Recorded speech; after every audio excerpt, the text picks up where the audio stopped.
Assalamualaikum warahmatullahi wabarakatuh. Salam oplok-oplok. Terima kasih buat teman-teman yang selalu hadir dan mampir di channel saya. Buat teman-teman baru yang baru bergabung, saya ucapkan banyak-banyak terima kasih pula. Semoga teman-teman semua dalam keadaan sehat walafiat, tak kurang suatu apa, dan diberikan kemudahan untuk segala urusannya. Kali ini saya kedatangan tamu sebuah modul AC seperti ini teman-teman. Untuk brandnya saya kurang tahu karena memang pasien saya itu membawakan modul AC-nya tuh sudah cabutan seperti ini. Menurut informasi yang saya terima dari pasien saya tersebut, bahwasanya untuk modul mesin cuci ini mati total. Dengan kondisi seperti ini, teman saya tersebut sudah berusaha melakukan usaha perbaikan, tapi menurut informasinya itu gagal, dan untuk modul AC-nya ini tidak bisa hidup. Dan beliaunya juga membawakan spare part bekasnya seperti ini. Ini ada dua buah elko dan ada sebuah IC seperti ini teman-teman, dan ada beberapa fuse. Menurut informasi yang saya terima, katanya itu sudah coba dilakukan usaha perbaikan, tapi untuk fuse-nya tuh putus terus. Dan memang benar di sini beliaunya membawakan fuse ada 2 biji dan komponen-komponen pendukung lainnya. Bagaimana solusi perbaikannya? Simak videonya hingga akhir dan jangan di skip-skip agar tidak gagal paham. Lanjut.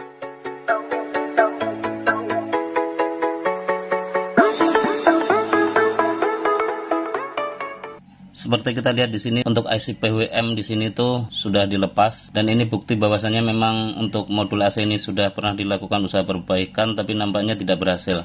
Sebelum melakukan langkah-langkah perbaikan, alangkah baiknya kita pelajari terlebih dahulu skema dari modul AC yang teman saya kirim ini. Pada dasarnya untuk modul AC ini terbagi menjadi 2 bagian.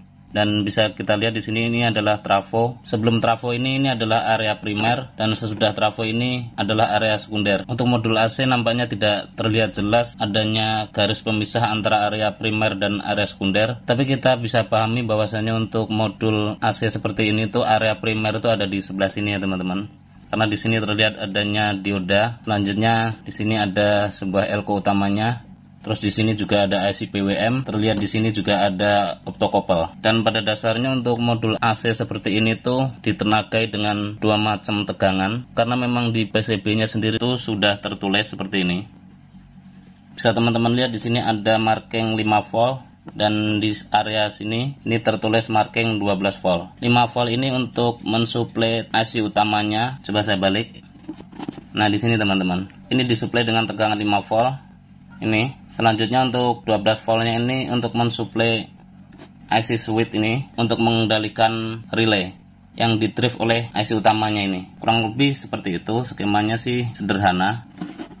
Lanjut untuk ke pokok permasalahannya. Untuk kasus mati total tentunya kita harus fokus di area primer, di area sini teman-teman. Bisa jadi untuk area ini tuh ada permasalahan, dan coba kita lakukan pengecekan untuk komponen-komponen yang terpasang di area primer, apakah ada yang short, dan mari kita lakukan pengecekan.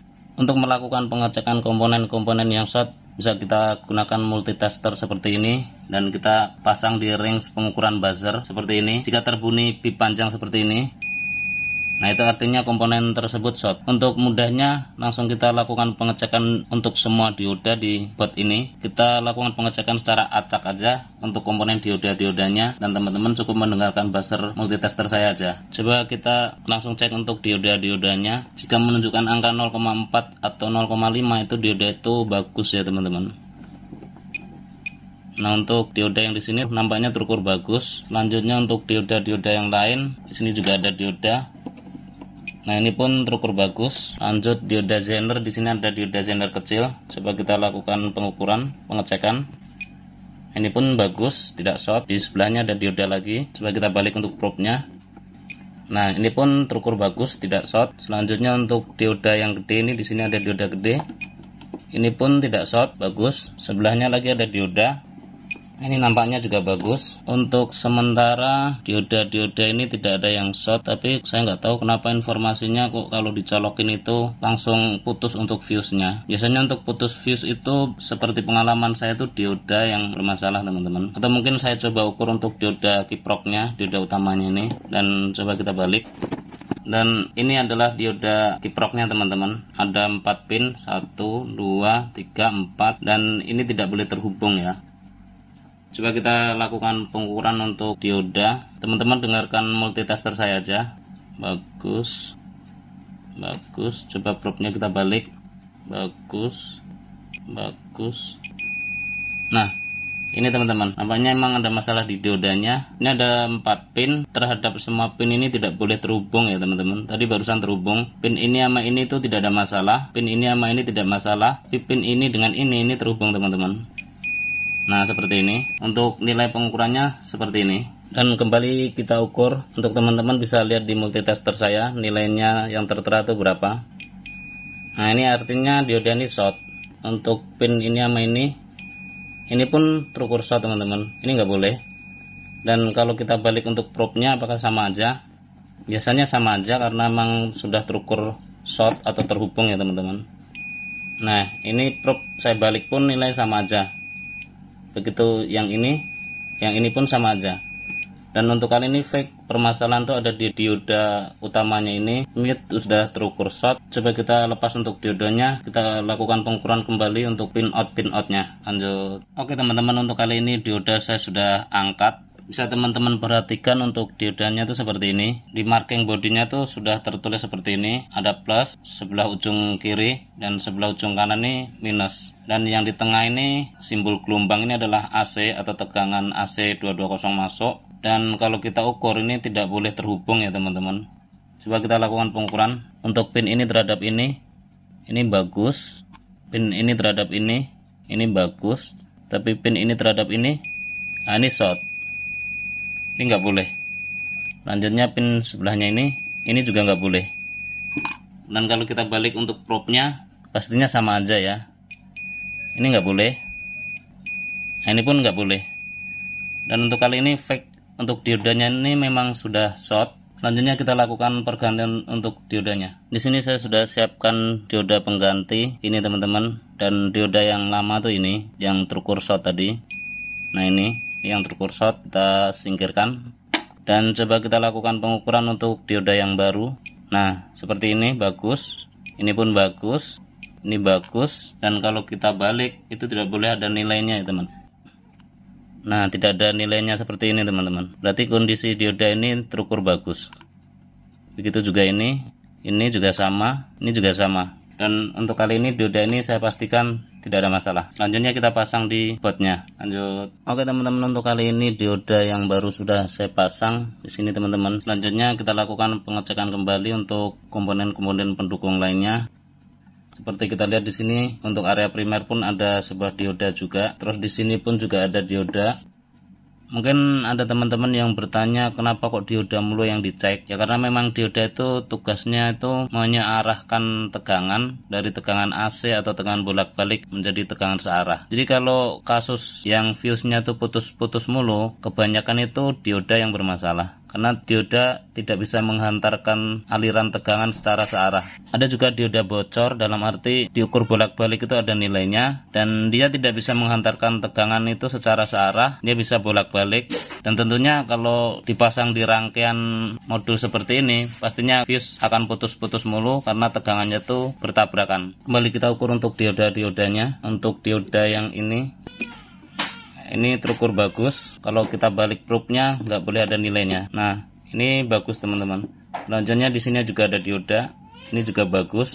Dan kalau kita balik untuk posisi bautnya, untuk dioda bridge-nya atau dioda kiproknya itu tadi di sini ini ada 4 pin, 1, 2, 3, 4. Coba kembali kita lakukan pengukuran apakah dioda ini terukur short. Oke, nggak ada nilainya, Kalau probe-nya kita balik, nah ini bagus. Nah ini pun bagus. Di elko juga tidak terukur short. Terus di komponen-komponen lain mungkin ada yang terukur short. Sini ada komponen SMD kecil, nggak short. Ini juga bagus. Yang dioda tadi, nah ini memang masih bagus. Untuk R atau resistor itu ya perlu sih kita ukur untuk mengetahui resistensinya. Nah nampaknya untuk area primer itu sudah tidak ada masalah ya. Untuk area sekunder pastikan outputnya pun tidak ada short. Di sini coba saya lakukan pengukuran di area output, dan bisa teman-teman lihat ini adalah trafonya ya. Untuk outputnya tuh ini ada dioda, lanjutnya dioda satunya ini ada 2 dioda. Outputnya tuh 5 volt dan 12 volt. Langsung saja kita lakukan pengukuran untuk dioda kedua output ini. Nah, ini masih bagus, yang bawahnya jalur ini pun masih terukur bagus, tidak ada short. Selanjutnya coba kita alirin tegangan, dan untuk kali ini saya sudah solderkan kabel seperti ini. Kita tinggal colokan. Kita rubah range pengukurannya menjadi pengukuran untuk tegangan.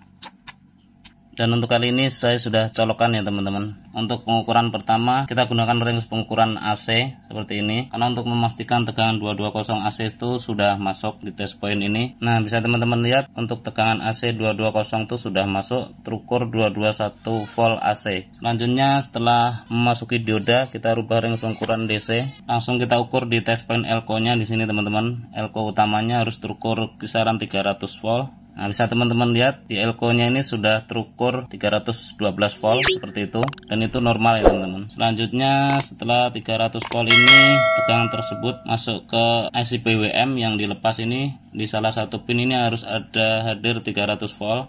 Nah, bisa teman-teman lihat di pin salah satu IC PWM ini sudah hadir 300 volt. Selanjutnya di pin outline harus ada tegangan VCC nya. Nah, ini udah hadir 15 volt sebagai VCC in IC PWM nya. Ya oke. Untuk kali ini area primer saya sudah pastikan tidak ada masalah. Selanjutnya kita lakukan pemasangan untuk IC PWM nya. Lanjut. Oke teman-teman, untuk kali ini IC PWM saya sudah pasang dan kembali kita lakukan pengetesan. Saya colokan, dan untuk kali ini langsung aja kita lakukan pengukuran di area sekunder.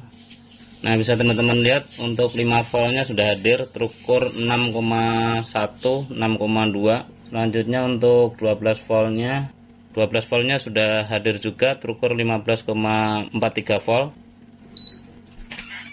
Bisa teman-teman lihat untuk indikatornya sudah nyala ya teman-teman. Coba saya tekan tombol power di sini. Nah, mati, hidup. Kembali saya tekan tombolnya, mati, hidup.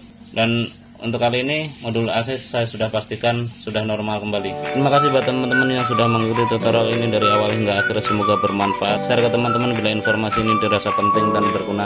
Akhirnya dari saya, billahi taufiq wal hidayah. Assalamualaikum warahmatullahi wabarakatuh. Salam upload.